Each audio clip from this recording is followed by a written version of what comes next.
Hello, my name is Gloriana Sorensen, and I am recording for my ambassador portfolio assignment in cross-cultural communication. Please bear with me, I'm very sick right now. Um, I chose to watch Latinos Beyond Real, challenging a media stereotype for my project. And in the beginning of this film, they talk a lot about early depictions of Latino people, specifically Mexicans, and how the filmmakers didn't really have very much cultural background or cultural education on these people.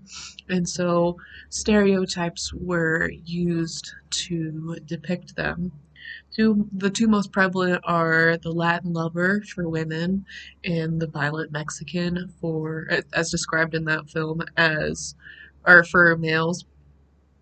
This was intentionally created as a distortion to make these groups of people seem stupid, uneducated, and uncivilized, and were mainly used as a tool to promote um,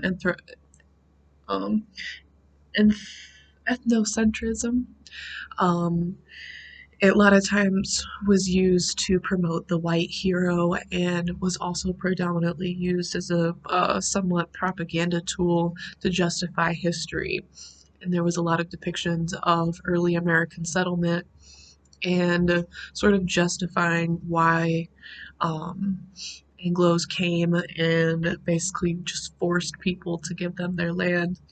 And over time, these stereotypes have evolved from um, bandits and thieves, more specifically to drug dealers, dictators, and criminals. And these are more prevalent stereotypes in modern media. A really big thing for men is to have a lot of depictions of violence, and for women are to be very sexual and emotional.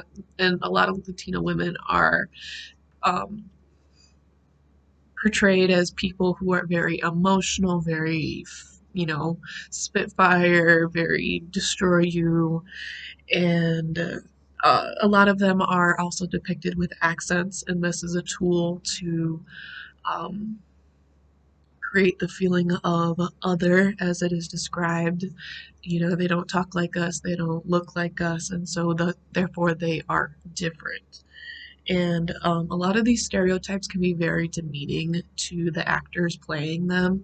They had a lot of different actors in this film talk about how it was really tough to get these roles because it absolutely didn't represent who they were or who their people were.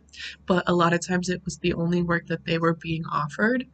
And I think this is a really big example of discrimination within Hollywood is that there was one actress that said, like, I will not play another prostitute. It's not who I am. If it means that I won't work, then I just won't work. And so it sort of forced her to almost not work the job that she actually wanted to work because the roles that she was being given were very demeaning.